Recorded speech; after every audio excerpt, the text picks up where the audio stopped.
I was dying, that was the truth. The labor pain was so intense I thought my soul would leave my body. But I kept my lips pressed together because I didn't want anyone to think I was weak. The nurse gripped my hand and said, "Alan, breathe. Just breathe." But how could I breathe when every contraction felt like it was tearing my body in half? Light and darkness swirled before my eyes, sweat streaming down my neck and soaking the thin hospital gown. The room was becoming a blur, sounds muffled except for my own ragged breathing. And then I heard it, from far away, from the hallway, a voice I hadn't forgotten even after 4 years. "Where the hell is Dr. Morris? I don't care if he's busy, I need to see him now." My heart stopped. That voice, deep, commanding, absolutely terrifying. Exactly as I remembered it. "Kade." I squeezed my eyes shut and lay there, telling myself this was a hallucination, that the labor pain had driven me insane. Because Kade couldn't be here. He never came here. He hated me. He hated me. He hated me. He'd thrown me away 4 years ago, told me in that cold, merciless tone, "Get out of my life, Alan. I never want to see your face again." From that day until now, I'd avoided even hearing his name mentioned. But that voice was getting closer, and my entire body started trembling. "Room 307? Fine. I'll find him myself." My room was The nurse looked at me with concern. "Alan, your blood pressure is spiking. Are you all right?" I wasn't all right. I was far from all right. My breathing accelerated and my hand instinctively went to my swollen belly. Triplets. 3 babies. 3 reasons I was here alone. Hiding, surviving. If Kade saw them, if he realized these were his children, I knew he'd take everything from me. He would never forgive me for keeping this hidden. The door suddenly flew open, and I knew everything was over. Kade stepped inside, his sharp gray eyes burning with fury, his suit impeccably tailored as always, and that alpha scent I'd never been able to forget, like sandalwood mixed with steel, flooded the entire room. My omega instincts reacted immediately. My body started shaking. My heart pounded faster, and even though I didn't want it to happen, my entire system was being pulled toward him as if 4 years meant nothing. But when he saw me, drenched in sweat, wearing a labor gown, my belly bare and swollen with 3 lives, his expression froze completely. His face went pale, his breathing stopped, and for 1 second I thought he might actually faint. "Alan?" He said my name so softly I thought I'd heard wrong. But no, he was here, staring at me. And whatever was in his eyes, shock, betrayal, horror, I couldn't bear to witness it. I tried to speak, tried to justify anything, but at that exact moment another contraction came, this one so fierce I screamed, unable to control myself. "Alan!" The nurse grabbed me and looked quickly toward the door. "Get the doctor now. The baby's heartbeat is dropping." Kade still stood in the doorway like a statue, his eyes now fixed on my belly, and I knew he understood. These children, they were his. The room erupted into chaos. 2 more nurses rushed in, wheeling equipment, checking monitors. I heard someone yelling about the operating room, about emergency procedures. The pain was blinding now, white-hot and all-consuming. Through my tears, I could see Kade being pushed aside by the medical team, his face a mask of confusion and something else I couldn't identify. "Sir, you need to leave," one of the nurses told him firmly. But he didn't move. He stood there, gripping the doorframe, his knuckles white with tension. Our eyes met for just a fraction of a second, and in that moment, I saw something break inside him, something that had been locked away for 4 years. Then they were wheeling me out, the ceiling lights flashing past in a dizzying sequence. I heard Dr. Morris's calm voice giving orders, felt hands adjusting my position, preparing me. The last thing I saw before they pushed through the operating room doors was Kade's silhouette in the hallway, standing completely still, his hand pressed against the wall as if he needed it to stay upright. The anesthesiologist appeared above me. "Alan, I'm going to need you to stay calm. We're going to take care of you and your babies." Babies. Plural. 3 of them. 3 pieces of Kade that I'd been carrying for 9 months, that I'd loved and protected and sworn to raise alone. 3 reasons I'd disappeared from his world without looking back. 3 secrets that were about to be exposed. "Count backwards from 10, the anesthesiologist instructed. 10, 9, 8, my vision was fading, the medication pulling me under. But even as consciousness slipped away, I couldn't stop thinking about that look on Kade's face. Not anger. Not hatred. Something far more dangerous. Recognition. The operating room lights dimmed. Voices became distant echoes, and I surrendered to the darkness. My last coherent thought wasn't about the pain or the fear or even the babies about to be born. It was about the man in the hallway, the alpha who'd shattered my heart, the father who didn't know he was about to become one. And somewhere in the fog of medication and exhaustion, I wondered if seeing him again was fate's cruelest joke or a second chance I didn't deserve. Either way, nothing would ever be the same again. The secret I'd guarded so carefully for 4 years had just been ripped wide open, and there was no going back. As I drifted into unconsciousness, I felt a strange sense of surrender. For 4 years I'd run. I'd hidden. I'd built walls around myself and my unborn children. But you can't run forever. Eventually the past catches up, and mine had just walked through that hospital room door, wearing an expensive suit and carrying 4 years' worth of unspoken words. The last thing I registered was the sound of a baby crying, high-pitched, demanding, alive. Then another. Then another. 3 voices. 3 lives. 3 reasons everything was about to change. When I regained consciousness, everything felt distant and heavy. My body felt like it had been crushed by a truck, every muscle screaming in protest. Then memories came flooding back. The triplets, the delivery, Kade. My eyes opened to a white, sterile ceiling, and slowly, carefully, I turned my head to the side. My heart stopped all over again. Kade stood beside my bed. He was watching me, silent, motionless, like he'd been standing there for hours. But the darkness in his eyes was enough to terrify me. His jaw was clenched tight, his fists balled at his sides, and his expression suggested he couldn't decide whether to embrace me or throw me out the window. Kade. My voice came out hoarse and broken. Don't. His voice was low, but the anger in it made me feel like the room might collapse. Don't say a single word right now, Ellen. I closed my eyes because I was scared. No, terrified. 4 years ago when he'd left me, he'd been ruthless about it, treating me like I was nothing. And now he'd discovered what I'd hidden. Triplets. 3 children he'd never known existed. I couldn't look at him, but I could hear his breathing, heavy, controlled, like he was barely keeping his rage in check. Why did you hide this from me? His voice was so cold it sent chills through my body. I wanted to say something, but what? Should I tell him I'd tried to tell him that day when he was throwing me out of his office? That he'd driven me away before I could even speak? That he'd used me for one night and then discarded me like garbage the next morning? Tears filled my eyes, but I held them back. I wouldn't cry in front of him. Kade.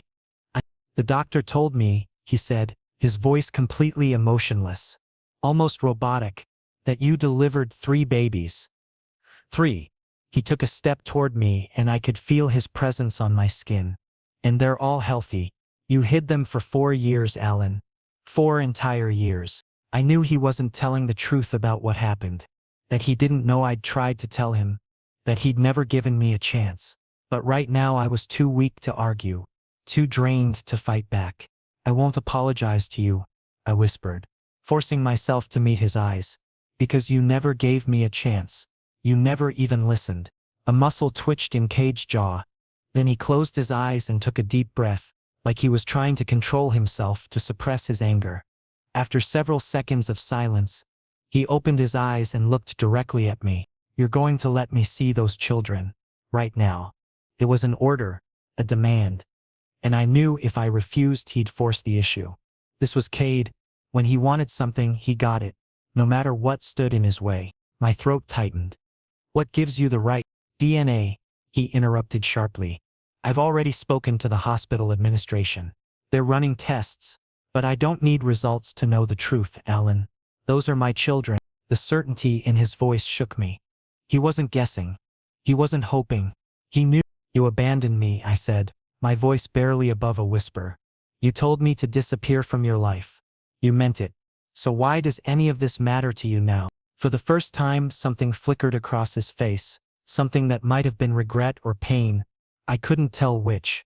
He turned away, walking to the window, his broad shoulders tense beneath his suit jacket. I thought you were trying to trap me, he said quietly, still facing the window. My father warned me about omegas who'd used pregnancy to secure their future. I thought, I thought you were like that. Fury surged through me despite my exhaustion. So you didn't even give me the benefit of the doubt? You just assumed the worst and threw me away? He turned back to me, and this time his eyes were different, darker, haunted. Yes, the simple admission hung in the air between us. No excuses, no justifications, just the truth. The night we spent together, I said, my voice shaking. Did it mean nothing to you?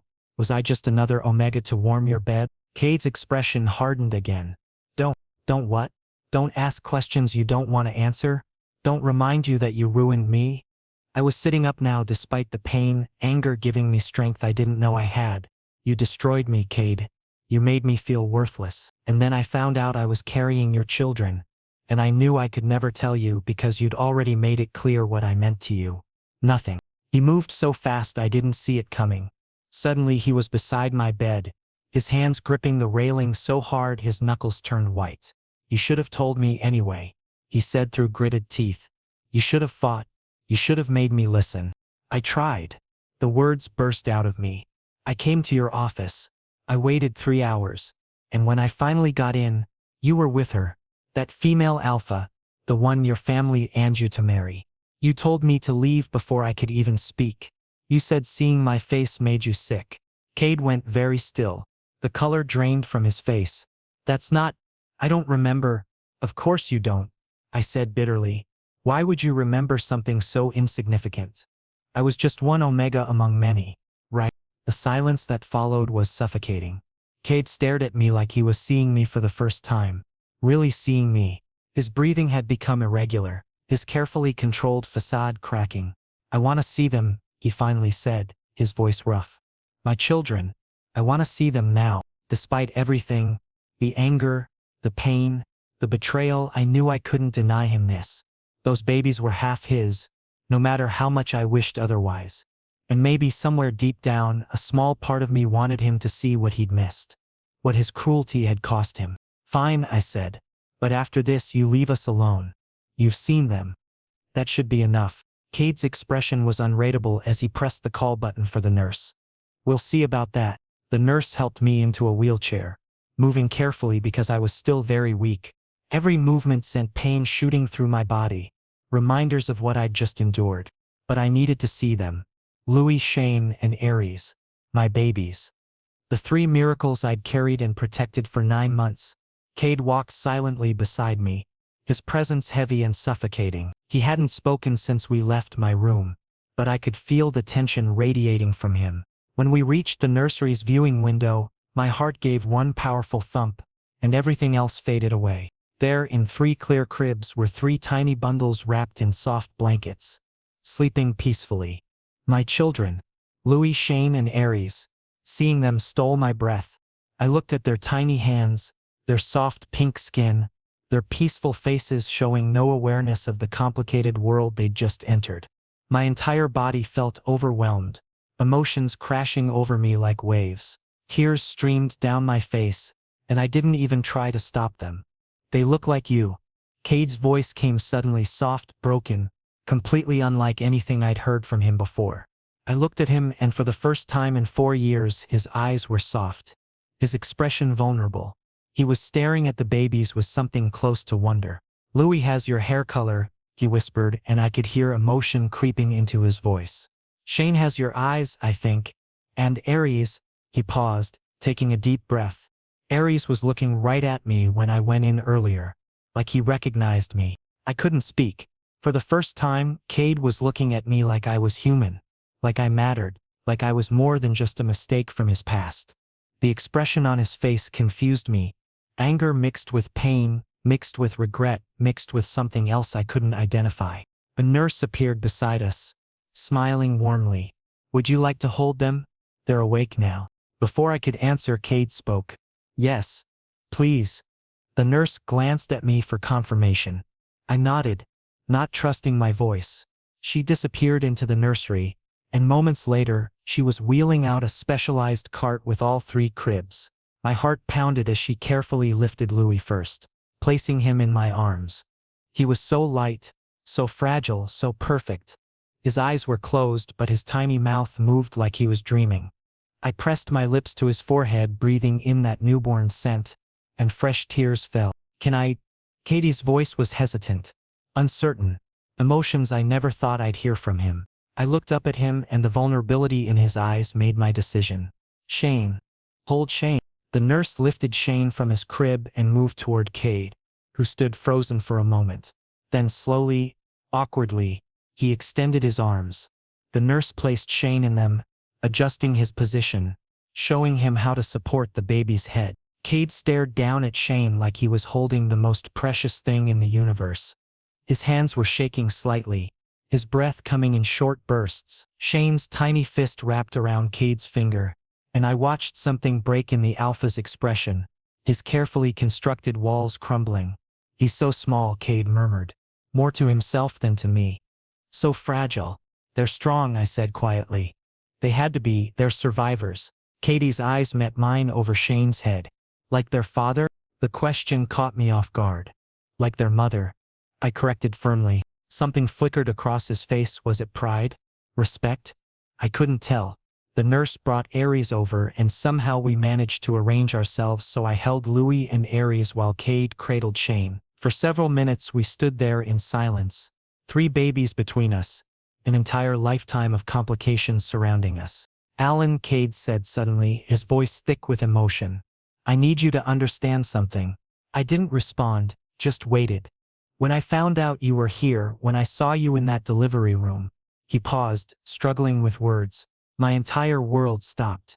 Everything I thought I knew, everything I'd convinced myself about you, it all shattered. Good, I said coldly. Now you know how I felt 4 years ago. Fear shot through me. What are you saying? I'm saying these are my sons. My blood. My responsibility. His eyes hardened with determination.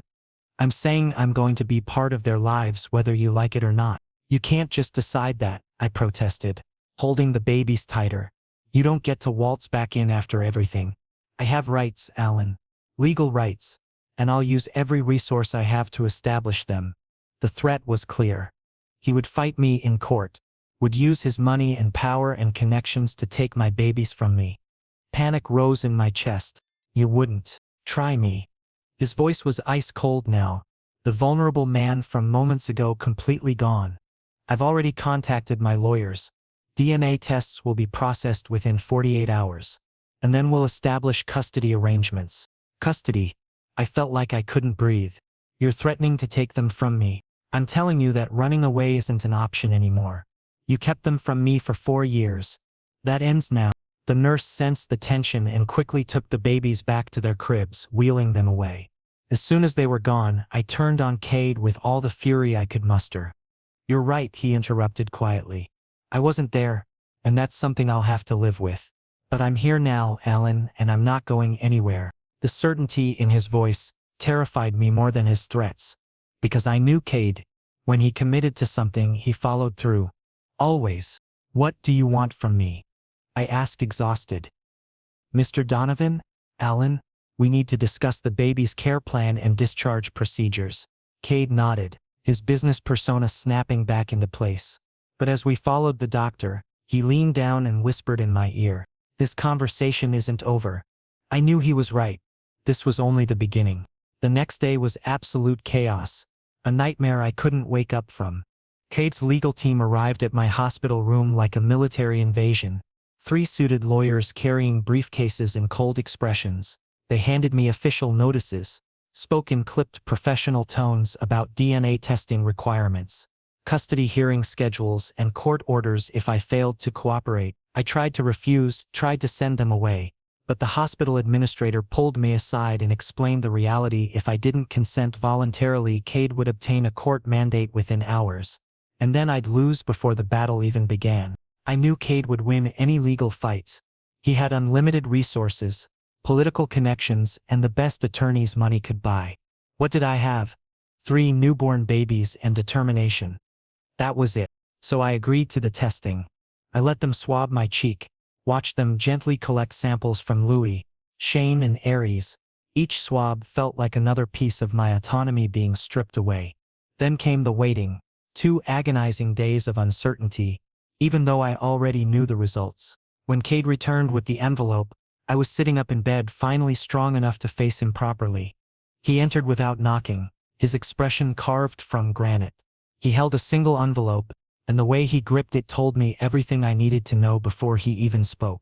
99.9% probability of paternity, he announced, dropping the envelope onto my bed like evidence in a trial. All three of them. Louis, Shane, and Aries. Their mom. I stared at him, waiting for whatever came next. Did he expect me to deny it? To claim some other alpha had fathered my children? The thought was almost laughable.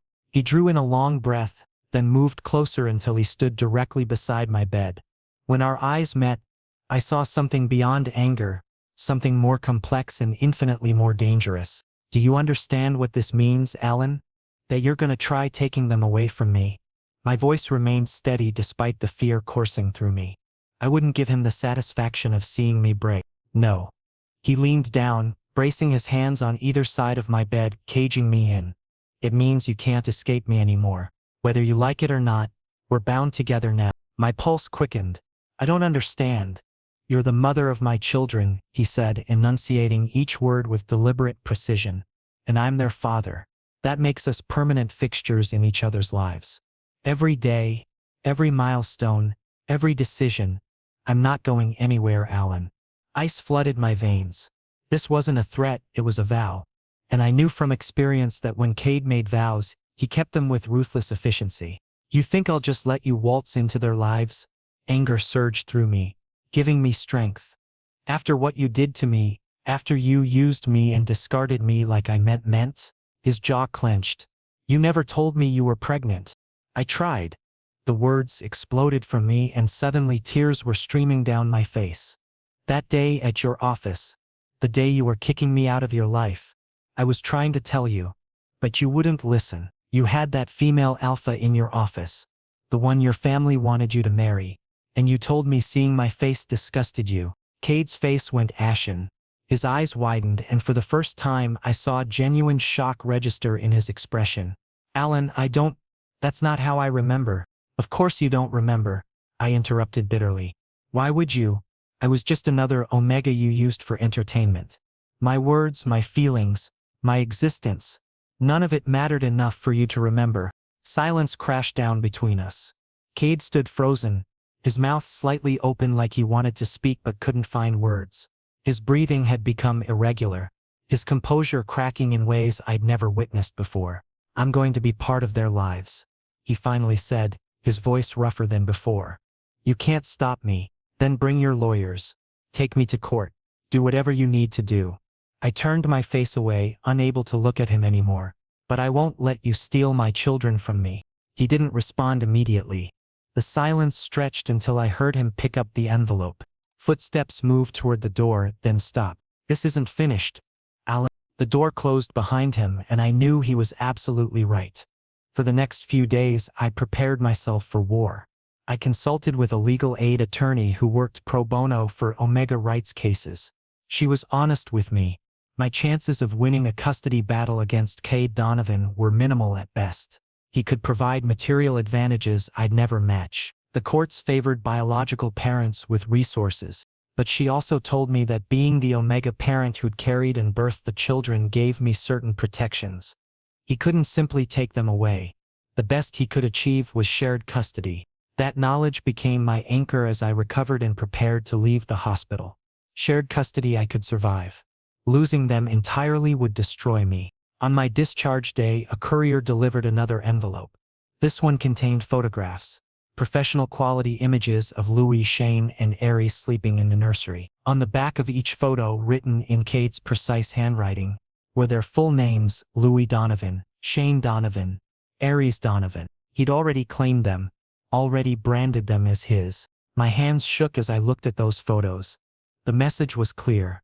This was only the beginning. Kade wasn't going to let me forget for a single moment that those babies belonged to him as much as they belonged to me. A nurse helped me dress and gather my things. Another brought the babies in their car seats.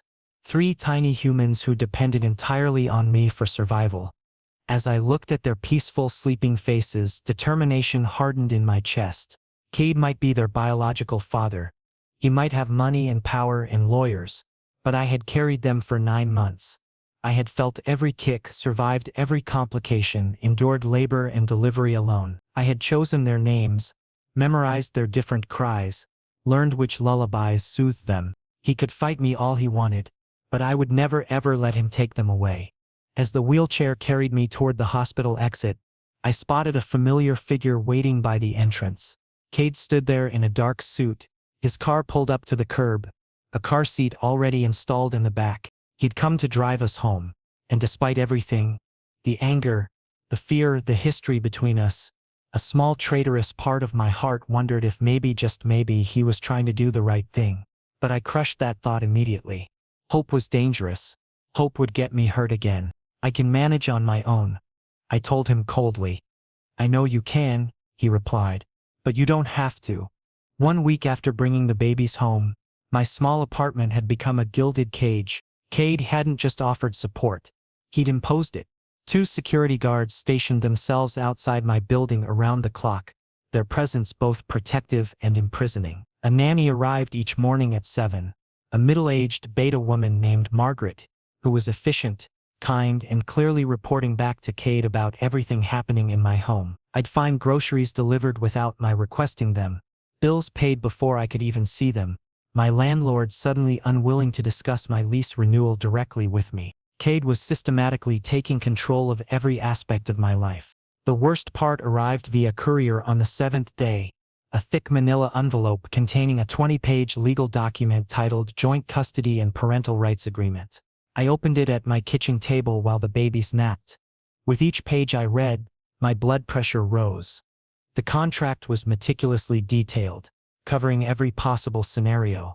Party A, Kade Donovan shall have visitation rights 3 times weekly. Party B, Alan may not relocate more than 50 miles from current residence without written consent from Party A.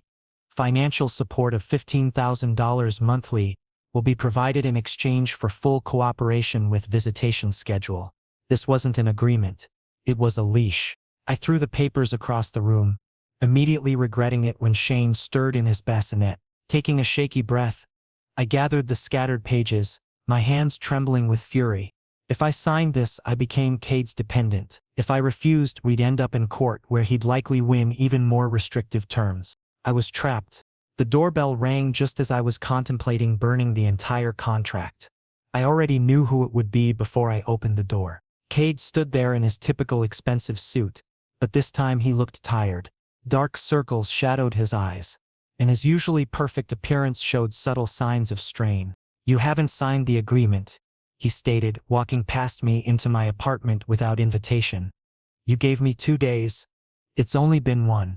I closed the door, keeping my voice level. I prefer not to wait.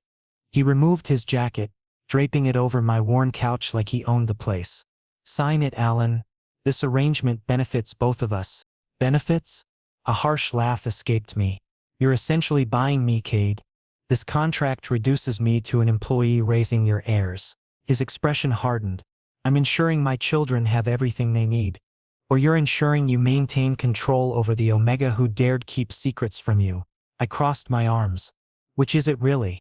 Protection or punishment? Something flickered in his eyes. Guilt, perhaps, or anger at being called out. Before he could respond, Louis began crying from the nursery. I immediately moved toward the sound, and Kade followed close behind.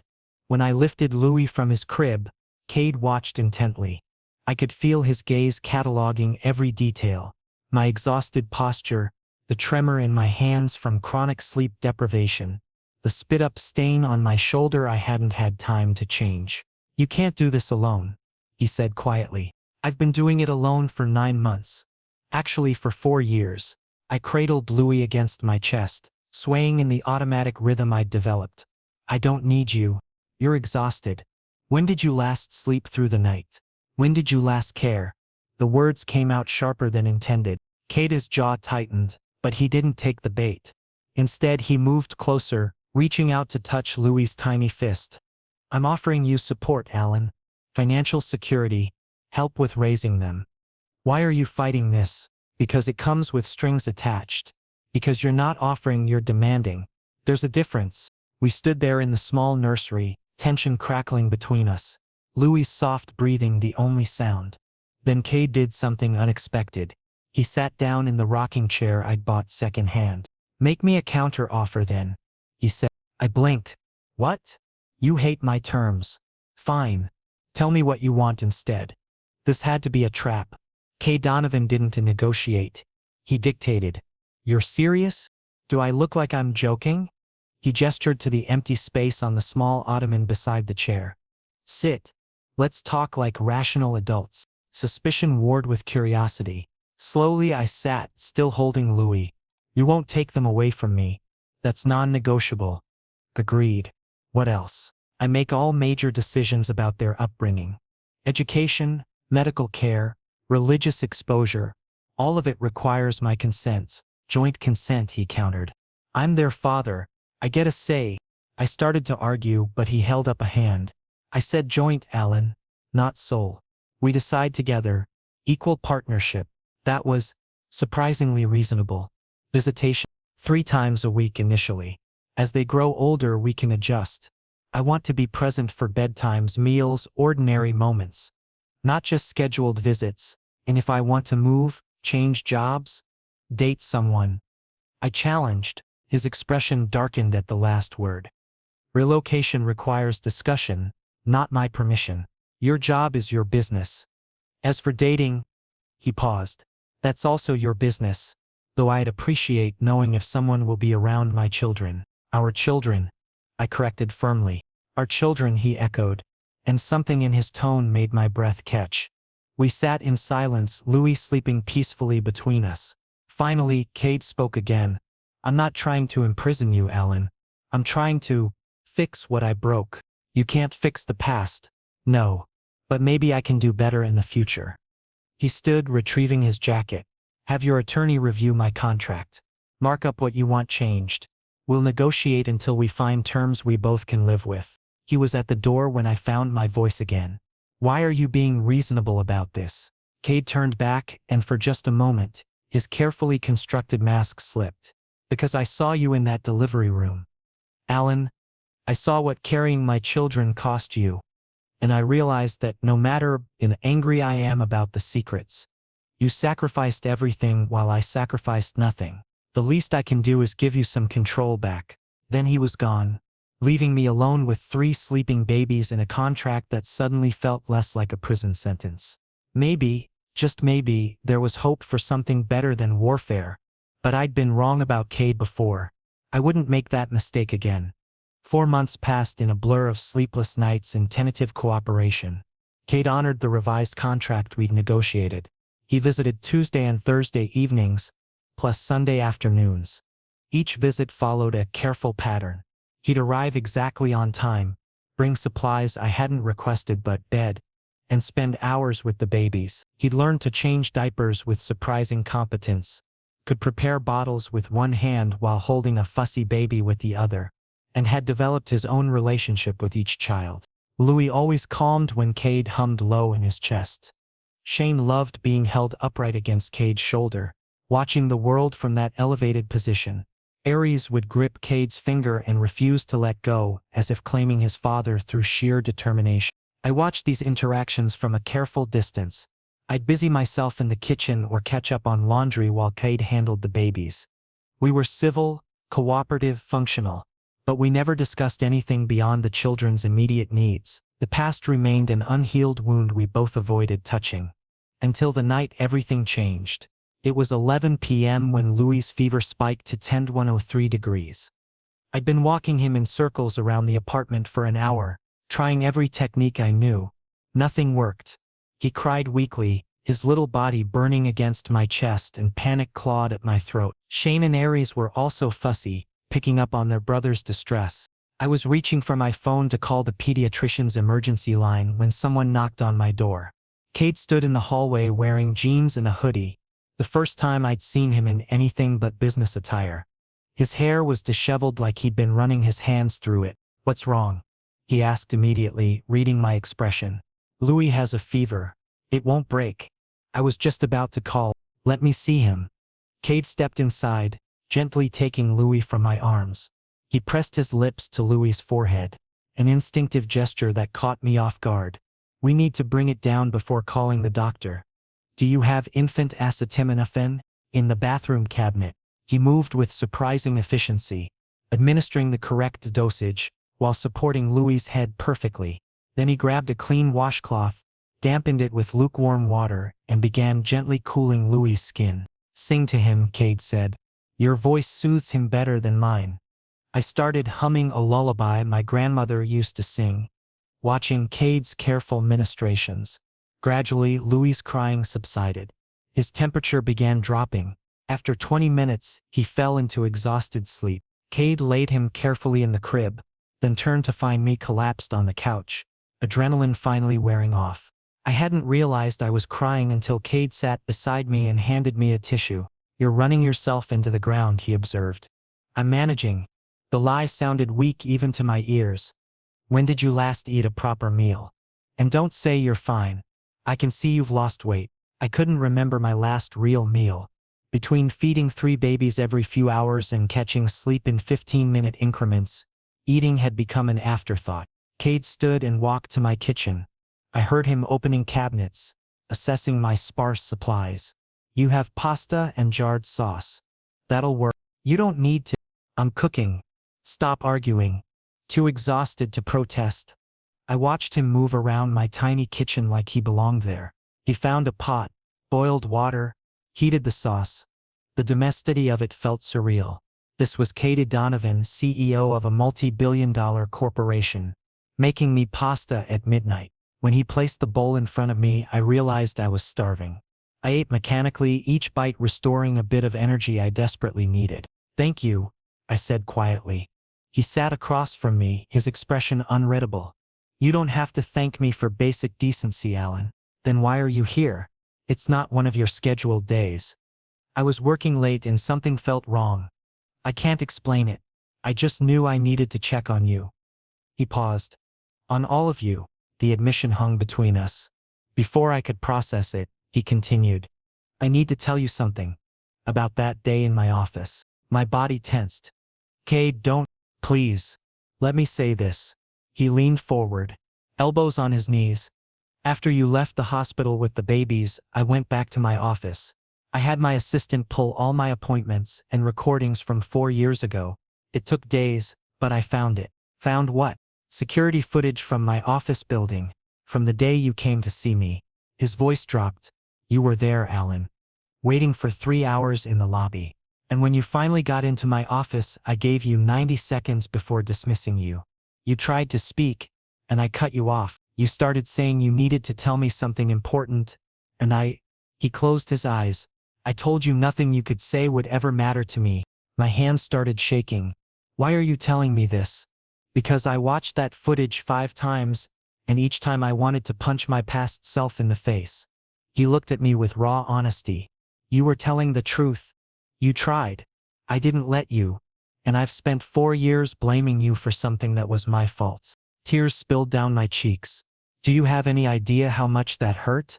How many times I rehearsed what I'd say to you? How terrified I was, only to have you treat me like garbage. I know. And I can't undo it, but I need you to understand something. He moved closer, taking my hands in his. I was wrong, about everything. About you. About what we had. About thinking you'd try to trap me. My father filled my head with paranoia about omegas. And I let that poison what we could have been. What are you saying, Kade? I'm saying I don't want this to just be about the contract anymore. I don't want scheduled visits and formal arrangements. I want... He struggled with the words. I want us to try being a real family. Not because of legal obligations, but because it's what's best for Louis, Shane, and Aries. And maybe what's best for us too. My heart was racing. You hurt me. You destroyed me. I can't just forget that because you apologized. I'm not asking you to forget.